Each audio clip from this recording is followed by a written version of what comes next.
About 4 years ago, I started a project where I was making a duck boat out of a $600 Craigslist find. After I uploaded the second video in that series, I suddenly realized that I had lost all of my footage. The phone that I was using, I accidentally deleted it all. Fortunately, yesterday I was going back through some old backups and I found all of that footage, the majority of it. So, without further ado, and a long waited, here is the rest of those videos. Okay, so we got the boat flipped over yesterday afternoon, late afternoon. Got my neighbor and a friend to come over and help flip it. Surprisingly, this boat is very heavy. All the trash on the in the yard from where it was. It didn't actually kill the grass, so that's good news. However, when we did flip it over, we did notice that it does have some damage. That now I have to repair that damage, and there's a sump I'm going to work on. Maybe we'll see how much of a pain in the ass it's going to be. I'm going to do a little bit of work over here too. It's kind of broken out here a little bit. So, but the big one, hopefully it'll show up on the in the video, is that crack right along the base there, and it goes quite a ways. So right up to that next little part right there. So what I think I'm going to do is actually pull the carpet out. I didn't really want to, but I might have to. A friend of mine had a very good idea about spraying it with bed liner for the traction, because I'm worried about wearing waders with the slick rubber soles on them in the boat and slipping around in the heavy waves and wind and all that stuff. So, but anyway, just kind of a really quick update as to where I'm at on it, and I'm gonna get it up on some blocks this afternoon and start working on it. We'll see about pulling the carpet out. I haven't really decided on that yet, and what it's gonna take to fix these little minor issues on the inside, and hopefully I'll get the trailer finished for it tomorrow. It's going to be inspected by the state patrol and get a license and all that stuff for it, so that I can put it back on the trailer and start working on it and get the engine mounted and to put the seats in, and we're gonna, my neighbor's got some aluminum, he said, that would work really good for a cover for that, and for these there too. He was concerned about water getting in there and then freezing this winter, and I don't know if that's a concern or not. I don't think they go all the way through. Alright, so I literally put down the camera from the last video and grabbed the piece of the carpet from the back and pulled it out in two big strips. And when I did that, I found this and this, and I'm just looking now. I saw a hole over here earlier too. Where'd that go? Oh, dang it. I'm not sure. But yeah, it's gonna take a little bit more work, definitely now. I'm gonna try and sand all this off, and I'm not even sure what's gonna take to get all this off of here. I was just looking at this spot here, a little bubbled up spot. Probably just glue. And I'm not sure what this actually is. If it's just all fiberglass, or if there's a wood core in there, or what. I have no idea. So I'm gonna really look at it as I go, and hopefully that the damage isn't too extensive. I hate making more work for myself. You can see that's all the dead carpet I just threw out. And there's the chunk over there, and that was on the port side. So, anywho, but I might, because I may not be putting a rear seat back in this, I might level that off or something. And now that it's got no carpet in it, because that's the pedestal mount, for the seats that are sitting over there on the ground. So, yeah, I'm not too sure what to do with this here either. You know, it's kind of a weird little funky situation, and it's, yeah, I don't know. But all that's got to be ground out and fixed. That's gonna be pleasurable. It's all cracked and broken and stuff, but hey, at least it'll give me a good insight as to what's going on inside there. I think this is actually the start of the secondary hole to floor, and this is actually the back side of the part this part here was actually the back side of what I was just working on. And it looks like, get down here and see all these little cracks. I don't think, let me get my pocket knife out here. I don't think that these are, I don't know where those go. If they're structural or if they're just into the paint or what the deal is. I guess I'll find out more. Here's some. Okay, so they look like they're just as deep as the paint or the gel coat that's on top of here. They're not into the fiberglass, so that's actually good news. So I will probably do the bed liner, spray-in bed liner on the bottom. That sounds like a pretty fantastic idea for an anti-skid surface. And yeah, we'll call it good. The next day. Alright, so I'm working on the bow portion here. I was just trying to explore these cracks, and well, it doesn't take a lot to get these out of here, so I'll try to do a little bit of this one-handed here. I'm using my 5-in-1 here, and I'm just trying to pull some of it out. This big old section. You can see what they did. They got some foam. Oh, you didn't see that big old section come out. It's pretty hard to hold the phone and try and work at the same time. I'm not paying attention to the phone and what I'm doing, because I'm paying attention to what I'm ripping out. But anyway, you can see you got 2 pieces of plywood here. Actually 3. It looks like there's a strip here, and they had this void, so they just kind of spanned this void with a bunch of fiberglass, but there's no support under it. So over time, it just cracked out, and then water was getting through there, and I'm sure it was just making a hell of a mess down there. And this wood's pretty wet, pretty rotten, especially back in the sump area where I've been working at a little bit. So, but I don't know, I'll get it all, not all, but the majority of the cracks. Again, it's just a duck boat, so I'm trying very hard not to go too much overboard with it. See a big old crack in there.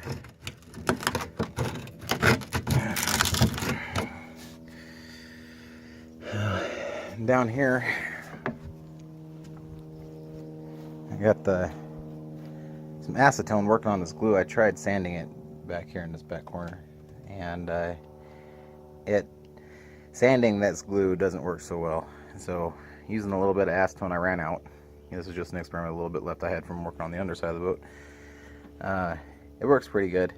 Just mopping it around with that rag, and it eats it up pretty good, pretty quick. But the sump back here area, I got all that removed. It's the shadows kicking my butt. You can see in there very well or not. So all this wood here is very, very soft. I don't know if I should replace it. I don't know how it's in there on the backside. So I can see right here there's a line, and that's where this plywood meets this 2x4, which I'm assuming is just 2x4. I can't really see how deep it is in there. I can go pretty deep in there, but I don't know if it'd be easier. Again, keep in mind it's just a dumb duck boat. Just letting that dry and refiberglassing it up these corners and really kind of fill this in. This is really soft in there. It's like insulation. And do a lot of just fill in these, you know, with a little bit of just chopped stuff. It's peanut butter stuff that a little trick that I learned on watching YouTube. This is I hit this up with the wire wheel, just trying to figure out how this was on here, and that's wood all the way down. So I'm gonna fill that in with some fiberglass. Be pretty easy repair. But yeah, I'm just working on it here.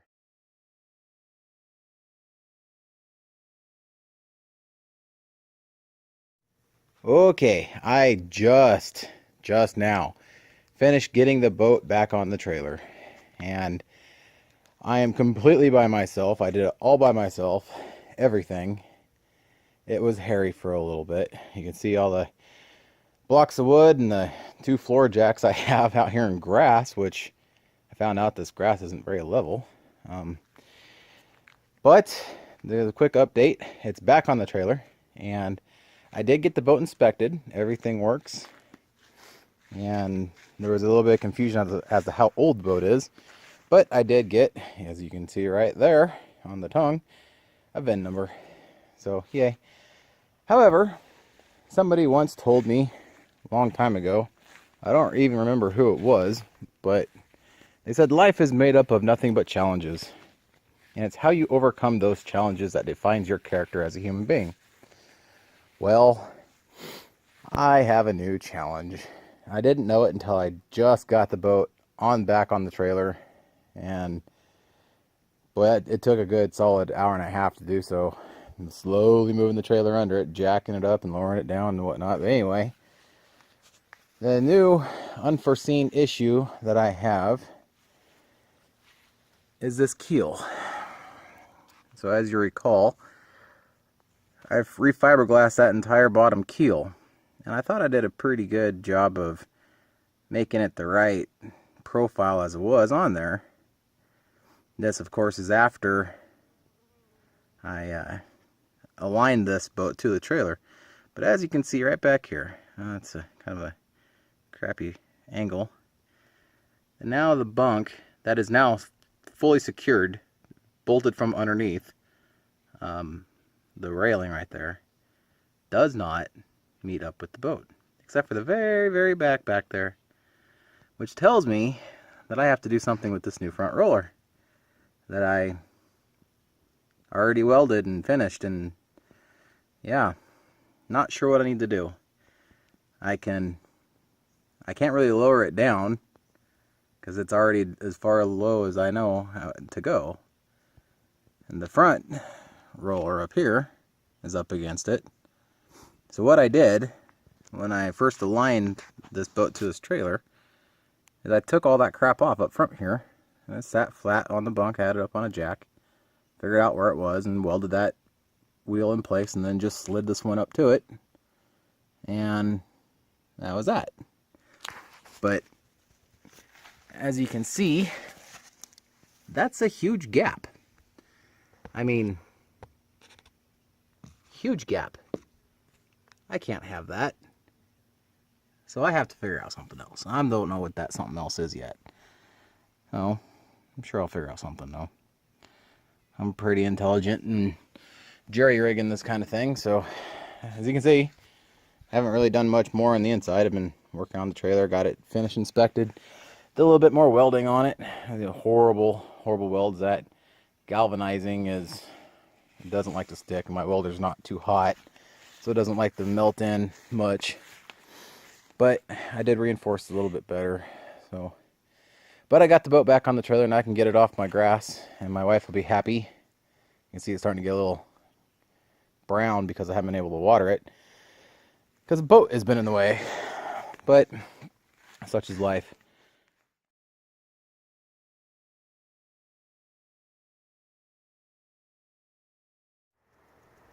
Okay, here's another update. It's really windy out. We got like a windstorm coming through. You can see the trees kind of swaying there a little bit. Of course, as soon as I start filming, it stops. So anyway, I just want to give a really quick update.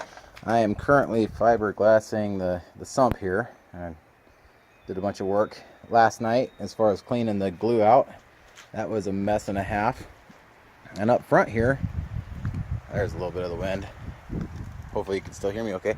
I put down this Bondo putty. I'll put a picture in. It's like it's got pre-mixed little strands of fiberglass and cream hardener kind of stuff, and you just mix it up and spread it on there. It hardens super fast, That's a full pint, I believe, is the size I got. It was whatever they had on the shelf at Home Depot. So now I'm going to sand it a little bit smoother and then glass over top of it. Walk around the other side here. So it's a nice cool day to be doing this. This one turned out a little bit better. That's one there. This is a little bit different color. It's already starting to get really hard. I just did this. This one's a little bit greener. It turns like this brownish color when you mix the cream hardener with it. I actually ran out of hardener. If you can see the two different colors between there and there. So I just used some of the liquid hardener for the fiberglass resin, and it seemed to be doing just fine. So that's a little tip if you're ever using that stuff. So yeah, I got it all cleaned out, and then just slowly going after it. I got to do that big old crack along that side yet, and I'm gonna use a different kind of fiberglass mesh cloth stuff. It's not this really fibrous stuff, and the only reason why is because I'm running out of that, and I got a package of that other stuff. And then I'm gonna use the same stuff, that weed stuff, for these up here.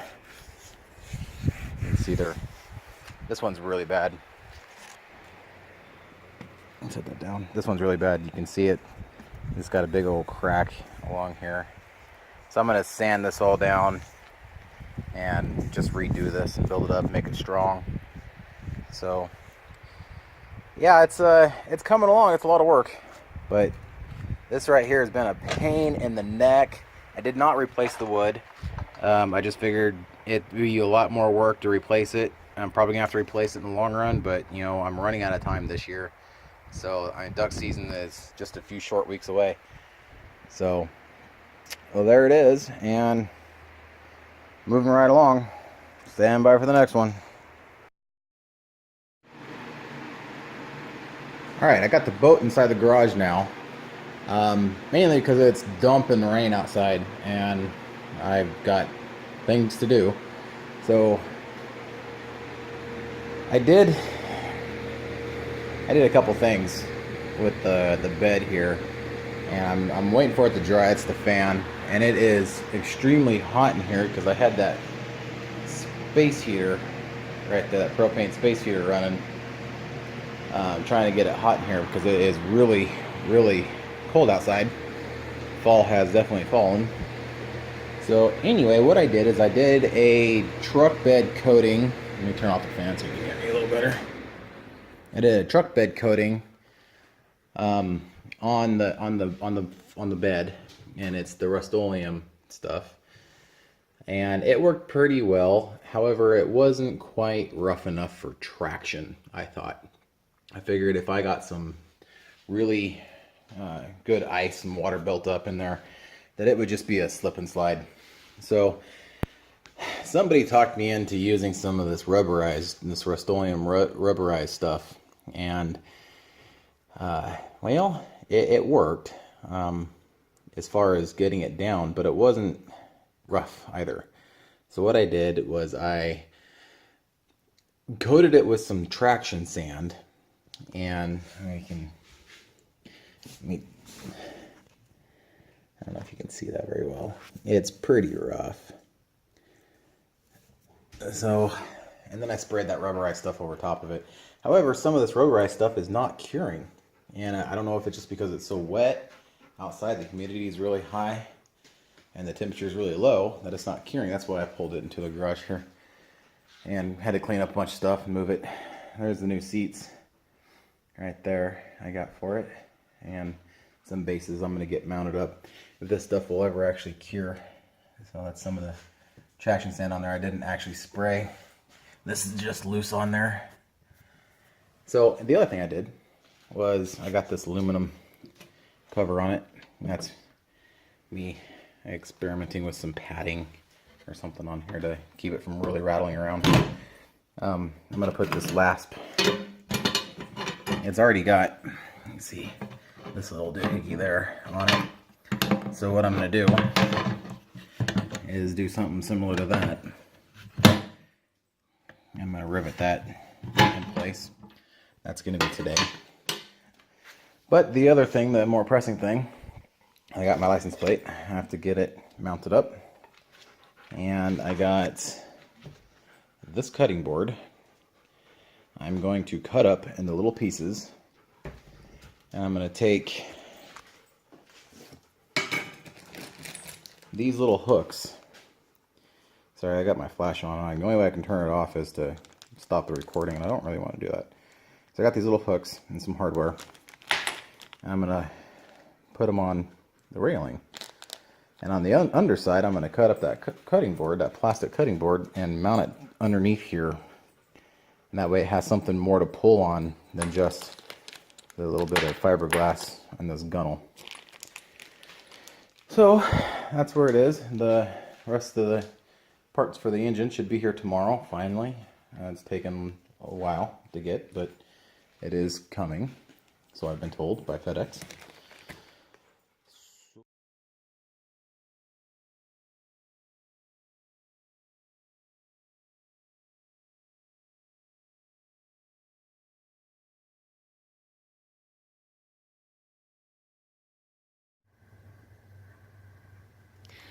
Okay, so I made a couple of changes. As you can see, I've torn it all apart. The first big one is how the throttle cable, which I was fighting before, is now run. It used to come up through the bottom up around here, and it came up and touched this. But now, as you can see, I have moved it. That's it right here, and this piece down here. So it used to go into this hole through this bracket. And when I saw that you can switch that around, well, the solution just became clear. I did have to get a nut for the underside of this and taking this little stud off, and moving it from up here to down here was a kind of a pain in the butt with a little retaining clip. But it works much better, and I tore it. Taking off all the covers and everything made getting to that a lot easier. You can see where I scratched the hell out of that thing trying to get it out. That's where it used to be, the retaining clip. But it's alright. So the other thing I'm doing is the fuel system. So I got new fuel line. This is the mechanical pump that's on it. New fuel line. Got rid of that piece of crap fuel filter that came with it. And when I put it all back together again, it's going to go out the same spot that it normally comes out, and then this will go around the backside. Or no, this is turned around already, so it's going to come straight down and into the fuel pump that I'm going to put on it. I'm going to put a switch. This is just the top end of the motor here. Put a switch right here. I got a piece of aluminum that I'm going to bolt into these existing holes and wire in a toggle switch. I'll show that. And yeah, it's coming along. It is the Wednesday before the Saturday test, so I'm running out of time very quickly. I still got a lot to do. I got to put the hook down there. I got the hook, but I did get the seats mounted. Got them in. They look pretty decent. There's the cover to the engine. And my fuel cell, which I gotta put back together again. I just put it there to see if it's gonna work right there before I run the lines. I'm gonna run the lines in that channel, that fiberglass channel right there, all the way back to the back. So yeah, it's coming along. It's been a little bit of work, but just trying to fix things. I got to do the button tonight as well. The kill button. It's this guy here. I'm going to wire it up. It's going to be a process. I think I have to make a little wiring harness. Shouldn't be too bad. I'm pretty good with wiring, but the instructions are kind of difficult, I would say. There's some online articles and videos and stuff that I can read to try it, but I'll try their way first and see how that's going to work. So one thing I didn't like when I saw this is factory right here. This makes a hard bend. This is the output of the fuel pump, and you can see that's kind of closed off. I don't know. We'll see when we get some fuel pressure in there if that'll expand back out a little bit. There's another little fuel filter in here. They really like the fuel filters in these engines, but oh well. There's worse things. Just as long as it doesn't rob it of fuel. So anyway, I get the covers back together and get ready to mount the. I think I'm going to put the fuel pump right here. I'm going to have 3/8 inch line coming out of here. And that goes up to the front of the boat, along here, into it, come out 1/4 inch because the engine is set up for 1/4 inch. I could have put 3/8 all the way on here and really clamped it down, but I already had this little bit of hose, and I got a 1/4 inch fuel pump, or not fuel pump, fuel filter, and a 1/4 inch little ball that I'm going to put on there for redundancy. So, but anyway, that's what it is. So, all right, well, stand by for the next one. Hopefully the next one will be test firing it up and letting it run. I did a little bit of looking on that as far as how to break in this engine. Apparently I need to let it idle for like 3 hours to break it in, and then light load for 20 hours. That may not happen. A couple reasons: that there's a bushing at the end of that prop down there that is made out of plastic, and you can overheat that bushing apparently. So we don't want that to happen. So we'll see. I'm not sure yet, but I really don't like this. I might replace this little section of hose. I don't know. It's pretty soft, so I'm sure. I'll run. I'll try it. If it seems like it's getting robbed of fuel, then that's probably gonna be where it's at. But we'll see.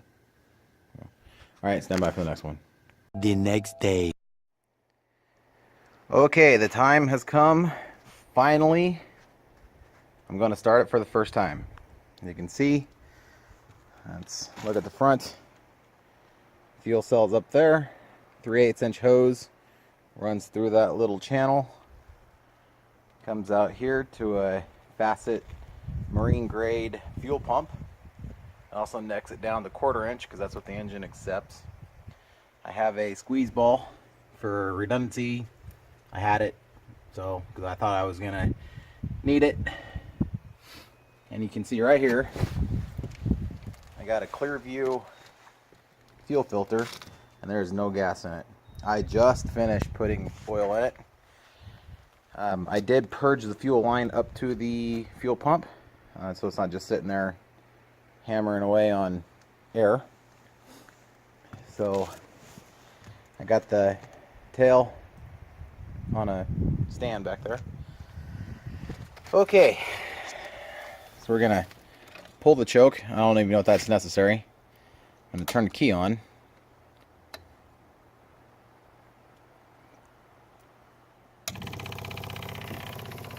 I see fuel flowing. I'm gonna hit the key.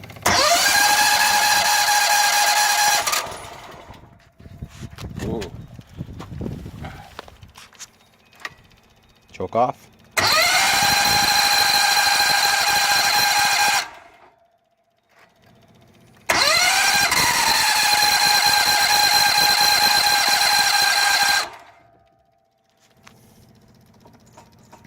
Give me a little bit of gas.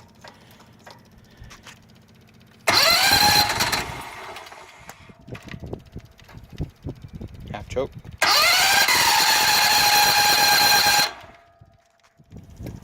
Okay.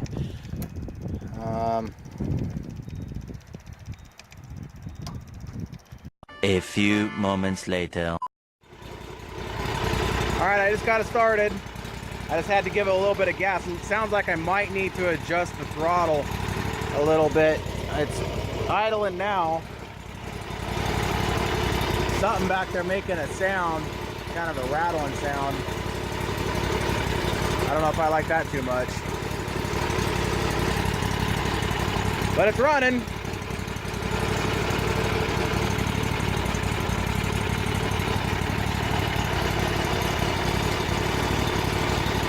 I don't want to give it too much RPM because it's not really broke in, so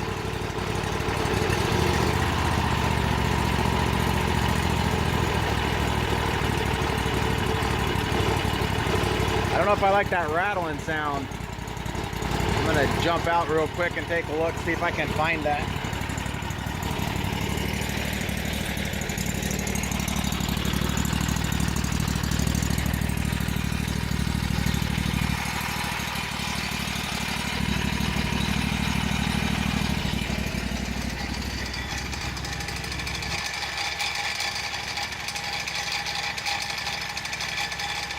Hopefully that's on there good. Got a lot of vibration to it.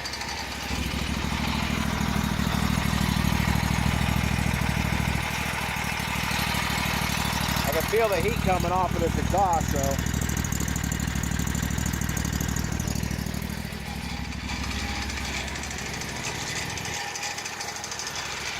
Whoa. I can feel the wind. Look at that thing rattle. I don't know if it's picking it up on the video. I can see it. It's kind of wobbling or rattling a little bit.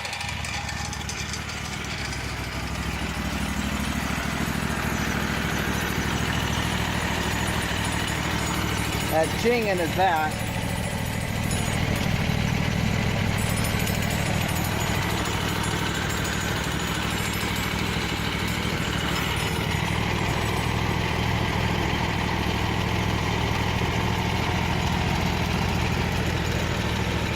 Oh, sorry about that. I'm gonna pull this off of there, maybe.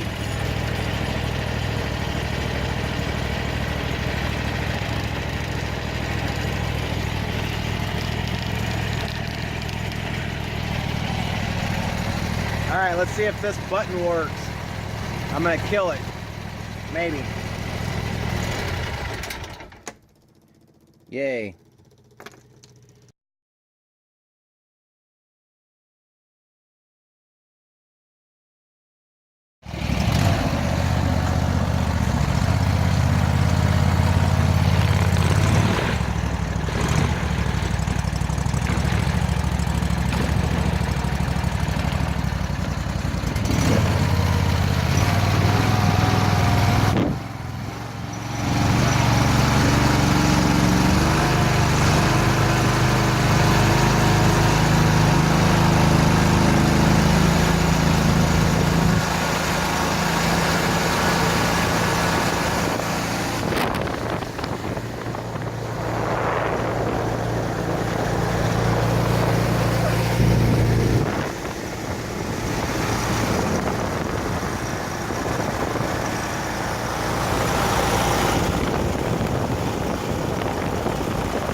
We just found our limit.